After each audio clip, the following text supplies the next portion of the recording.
Les flammes léchaient les murs de la vieille maison familiale à Lyon, transformant la nuit en un enfer orangé.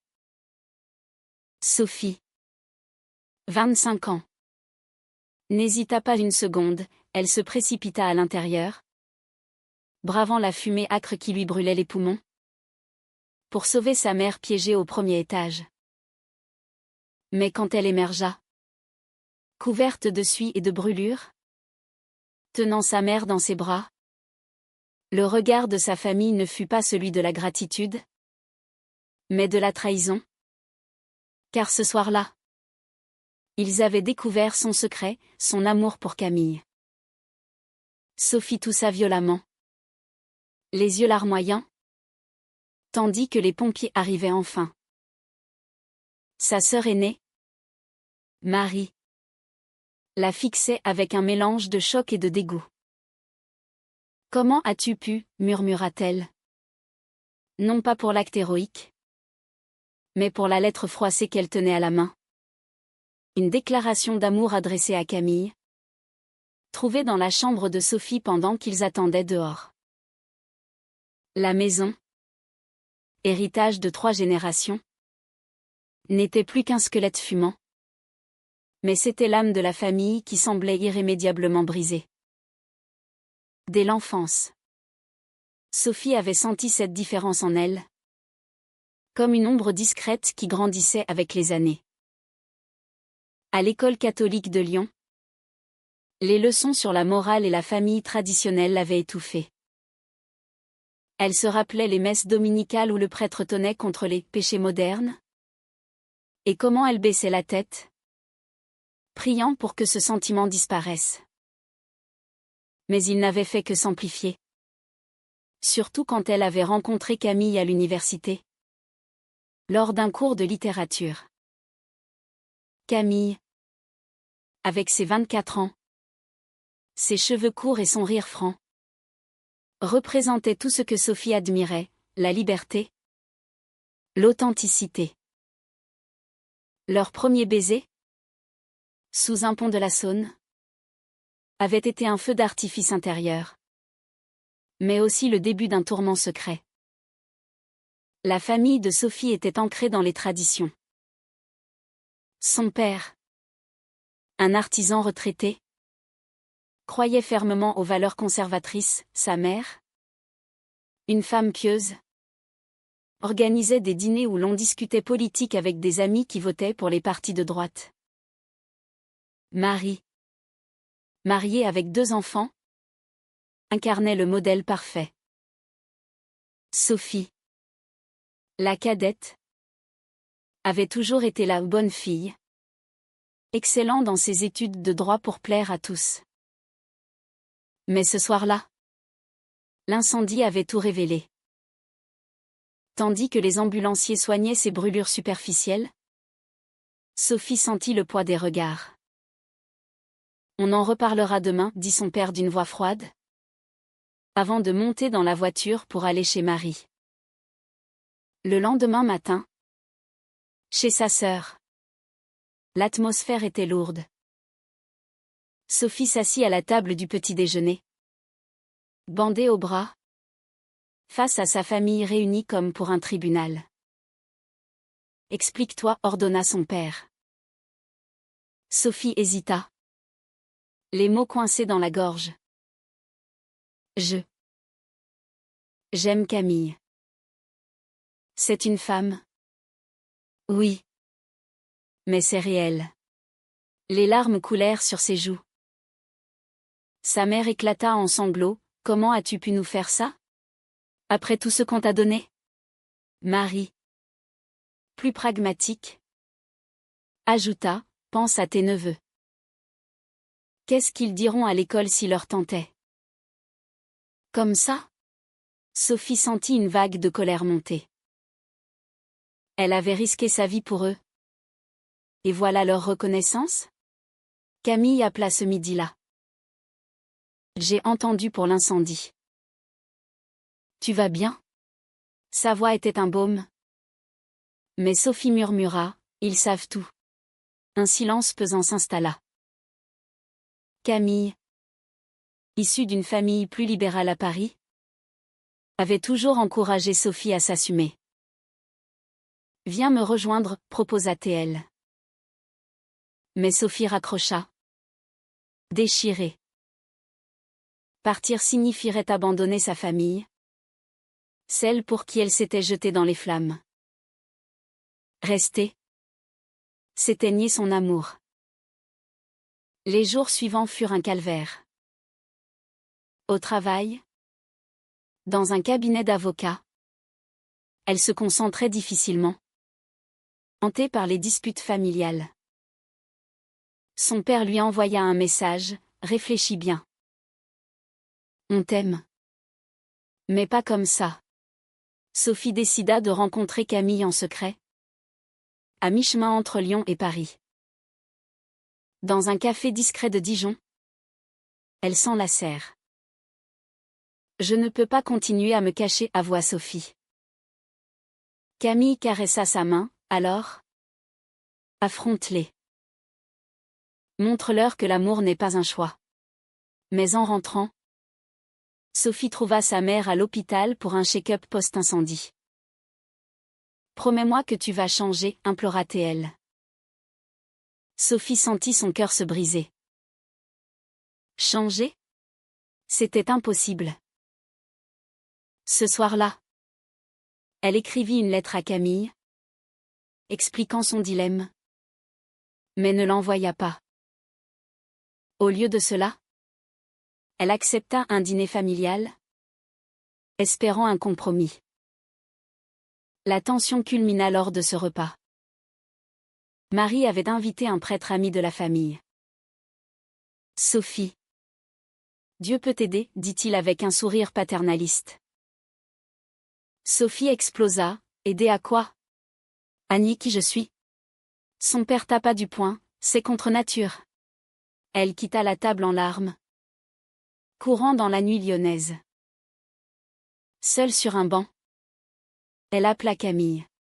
« Je viens à Paris », décida-t-elle impulsivement. Mais au fond d'elle, elle savait que ce choix-la entrait. Les semaines suivantes, Sophie s'installa temporairement chez Camille, dans un petit appartement du Marais. La vie parisienne offrait une liberté nouvelle, des rues animées, des couples comme elle qui se tenaient la main sans peur. Pourtant, les appels de sa famille la poursuivaient. « Reviens. On peut arranger ça », suppliait sa mère. Marie, plus dur, menaça : « Si tu persistes, tu ne verras plus les enfants. » Sophie luttait contre la culpabilité. Était-elle égoïste ? Avait-elle le droit de briser la famille pour son bonheur ? Camille, sentant son trouble, organisa une sortie avec des amis LGBT. Là, Sophie entendit des histoires similaires, rejet, mais aussi réconciliation. « Le temps guérit », dit une femme. Inspirée, Sophie envoya une lettre à sa famille, expliquant son amour sans excuse. La réponse fut un silence assourdissant. Puis, un jour, son père appela : « Ta mère est malade. » Le stress l'a affaiblie. Sophie rentra à Lyon, le cœur serré. À l'hôpital de Lyon, Sophie trouva sa mère pâle, branchée à des moniteurs. « C'est ta faute », murmura Marie en la voyant. Sophie ignora l'accusation, s'asseyant au chevet. « Maman, je suis là. » Sa mère ouvrit les yeux. « Pourquoi nous fais-tu souffrir ?» Sophie ravala ses larmes. « Je ne veux pas vous faire du mal. Mais je ne peux pas mentir. » Le médecin expliqua que le stress post-traumatique de l'incendie avait aggravé une condition cardiaque. Sophie se sentit coupable, comme si son coming out avait allumé un nouveau feu. De retour à Paris, elle confia à Camille : « Peut-être que je devrais tout arrêter. » Camille secoua la tête : « Non. Ce serait te trahir. Leur relation, jusque-là passionnée, commençait à craquer sous la pression. Camille, activiste dans une association LGBT, voulait que Sophie s'engage publiquement. Participe à la Pride, suggéra-t-elle. Sophie hésita, et si ma famille voit des photos? Les disputes s'enchaînèrent. Une nuit, Camille lança, tu choisis eux ou moi? Sophie partit en claquant la porte, errant dans les rues pluvieuses. Elle se réfugia chez une amie d'université, Claire, qui connaissait son secret. Tu dois trouver un équilibre, conseilla Claire. Mais l'équilibre semblait impossible. Au travail, Sophie défendait des cas de discrimination. Ironie cruelle. Un client gay lui raconta son rejet familial, j'ai perdu mes parents, mais gagné ma liberté. Cela résonna en elle. Elle décida d'affronter sa famille une fois pour toutes. Lors d'une réunion chez Marie, Sophie posa ses conditions, acceptez-moi tel que je suis. Ou perdez-moi. Son père, les yeux rougis, répondit, on t'aime. Mais la Bible dit. Marie intervint, pense à la société. À Lyon, les gens jasent déjà. Sophie sentit la rage monter. La société change. Regardez Paris. La France évolue. Mais sa mère, affaiblie, pleura, ne nous abandonne pas. Déchirée. Sophie rentra à Paris, promettant de réfléchir. Camille l'attendait avec un ultimatum. Si tu retournes là-bas pour te cacher, c'est fini. Sophie, épuisée, accepta de participer à un événement LGBT. Là, elle rencontra des personnes qui l'inspirèrent. Une femme plus âgée partagea, j'ai perdu ma famille il y a 20 ans. Aujourd'hui, il regrette. Sophie écrivit un article anonyme sur son blog, décrivant son dilemme. Il devint viral dans la communauté, attirant des soutiens mais aussi des critiques conservatrices. Sa famille découvrit l'article. Marie appela furieuse, tu nous exposes au ridicule. Sophie répliqua, c'est ma vérité. Le fossé s'élargit. Camille, fière, l'embrassa, tu progresses. Mais intérieurement, Sophie doutait. Était-ce une trahison? Le prix de l'authenticité valait-il la douleur infligée? Les mois passèrent, marqués par des allers-retours. Sophie aida financièrement sa famille pour réparer la maison, mais refusa les invitations conditionnelles. Un jour, son père vint à Paris sans prévenir. Dans un café, il avoua, je ne comprends pas. Mais je ne veux pas te perdre. C'était un pas, mais insuffisant. Accepte Camille, insista Sophie. Il secoua la tête, pas encore. Camille, frustrée par l'indécision de Sophie, commença à s'éloigner. Je mérite quelqu'un qui assume pleinement. Sophie paniqua, réalisant qu'elle risquait de tout perdre. Elle organisa une rencontre entre Camille et sa famille, espérant un miracle.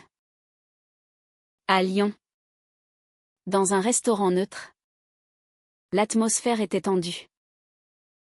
Camille parla calmement, j'aime Sophie. Ce n'est pas un choix. Sa mère pleura. Marie resta silencieuse. Son père posa des questions maladroites. La soirée se termina sans résolution, mais avec une graine d'espoir. Sophie rentra à Paris, épuisée mais déterminée. Pourtant, un appel de Marie changea tout, maman a eu une crise. Elle dit que c'est à cause de toi. Sophie accourut, trouvant sa mère en soins intensifs. Pardonne-moi, murmura-t-elle. Sa mère serra sa main, c'est moi qui dois pardonner. Mais c'est dur. Sophie resta à Lyon.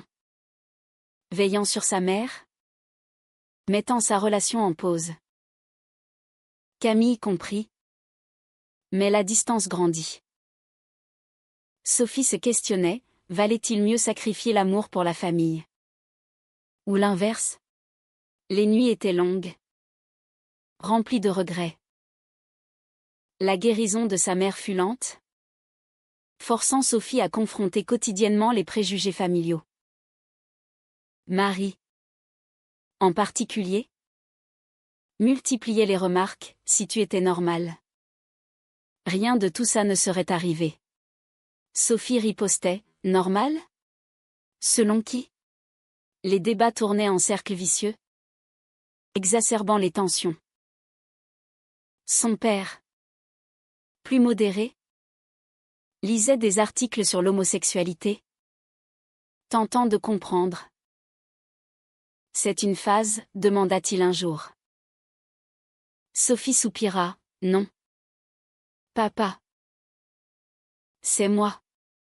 À Paris, Camille s'impliquait davantage dans l'activisme, organisant des ateliers sur l'acceptation. Elle envoya à Sophie, reviens vite. Je t'attends. Mais Sophie hésitait, craignant de blesser sa mère. Un soir, elle confia à Claire, je me sens piégée entre deux mondes. Claire conseilla, choisis ton bonheur. Pas leur approbation. Une opportunité professionnelle surgit, un poste à Paris dans un cabinet spécialisé en droit LGBT. Sophie l'accepta, voyant une chance de réconcilier sa vie. Mais en l'annonçant à sa famille, les réactions fusèrent. Tu vas t'enfoncer là-dedans, s'exclama Marie. Sa mère, encore faible, murmura, reste près de nous. Sophie partit malgré tout, le cœur lourd. À Paris, elle replongea dans les bras de Camille. Leur relation reprit, plus intense, mais marquée par les cicatrices. Camille proposa, allons à une thérapie de couple. Là, elles explorèrent les peurs de Sophie. J'ai peur de les perdre définitivement, avoua-t-elle. La thérapeute répondit, l'amour vrai résiste aux épreuves. Pourtant, une trahison inattendue frappa. Marie, fouillant dans les affaires de Sophie lors d'une visite, trouva des messages intimes et les montra à des amis conservateurs. Bientôt, des rumeurs circulèrent à Lyon, la fille des Moreau est lesbienne. Sophie reçut des appels anonymes hostiles. Furieuse, elle confronta Marie, comment as-tu osé? Marie répliqua, pour te réveiller. Camille, outrée, encouragea Sophie à porter plainte pour violation de privacy. Mais Sophie refusa, c'est ma sœur. Ce choix creusa un fossé avec Camille. Tu les protèges au détriment de nous, accusa-t-elle.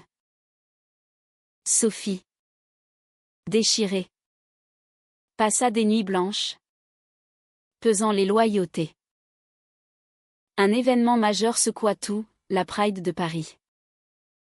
Sophie décida d'y participer ouvertement, invitant sa famille. Seul son père vint, observant de loin. Voir Sophie main dans la main avec Camille le toucha. Peut-être que je me trompe, admit-il plus tard. Mais Marie et sa mère restèrent absentes, amplifiant la douleur. Sophie écrivit un livre sur son expérience. Anonyme au début, mais qui gagna en popularité. Des médias l'interviewèrent, forçant sa famille à affronter la réalité publique. Sa mère, En lisant un extrait. À plat en larmes, je t'aime. Mais je ne sais pas comment accepter. La relation avec Camille vacilla quand celle-ci reçut une offre de travail à l'étranger. Viens avec moi, proposa-t-elle. Sophie hésita. Et ma famille? Camille explosa, toujours eux. Le départ imminent de Camille força Sophie à une décision cruciale. Si tu restes pour eux, c'est fini, déclara Camille. Sophie, paniquée, contacta sa famille pour un ultimatum. À Lyon, elle annonça: j'aime Camille. Si vous ne l'acceptez pas, je pars avec elle. Son père, évoluant, répondit: donne-nous du temps. Marie, intransigeante, lança: choisis, nous ou elle. Sa mère, guérie physiquement mais brisée émotionnellement, murmura: ne nous abandonne pas comme ça. Sophie sentit le poids des années de sacrifice. Elle avait sauvé sa mère des flammes. Mais maintenant, c'était son identité qui incendiait tout. De retour à Paris, Sophie et Camille passèrent une nuit à discuter. Je t'aime assez pour te laisser partir, dit Sophie. Camille pleura: non. Bats-toi pour nous. Inspirée, Sophie organisa une rencontre finale. À mi-chemin, à Dijon, famille et Camille se firent face. Les échanges furent vifs, accusations, larmes, confessions. Son père admit: j'ai peur du regard des autres. Camille répliqua: l'amour n'a pas besoin d'approbation. Un moment pivotal, sa mère serra la main de Camille. Si tu rends ma fille heureuse. Ce n'était pas une acceptation pleine, mais un début. Marie resta réticente, mais promit de réfléchir. Sophie choisit de rester avec Camille, acceptant le poste à l'étranger en Belgique, proche de la France. On gardera le contact, assura-t-elle à sa famille. Le départ fut déchirant, adieu larmoyant à l'aéroport. En Belgique, elles construisirent une nouvelle vie. Mais les appels sporadiques rappelaient les blessures. Des mois plus tard, un appel de Marie: maman veut te voir. Sophie rentra, trouvant une famille changée. Son père avait rejoint un groupe de parents d'enfants LGBT. On apprend, dit-il. Marie, adoucie par la naissance d'un troisième enfant, avoua: j'avais tort de te juger. Pourtant, des tensions persistaient. Lors d'un dîner, un oncle conservateur lança une remarque homophobe. Sophie défendit: c'est inacceptable. La famille la soutint, marquant un tournant. Camille et Sophie se marièrent civilement en Belgique, invitant la famille. Seuls les parents vinrent, Marie s'excusant. C'est trop pour moi, dit-elle. Sophie comprit, le chemin était long. De retour en France pour un travail, Sophie affronta la société plus large. Des collègues discriminants, des amis perdus. Mais elle gagna des alliés, devenant une voix pour les droits LGBT. Un drame final, sa mère rechuta. À l'hôpital, elle confia: je suis fière de toi. Malgré tout. Sophie pleura: merci. Maman. La mort imminente força des révélations. Marie admit: j'étais jalouse de ta liberté. Après l'enterrement de sa mère, Sophie se sentit vide.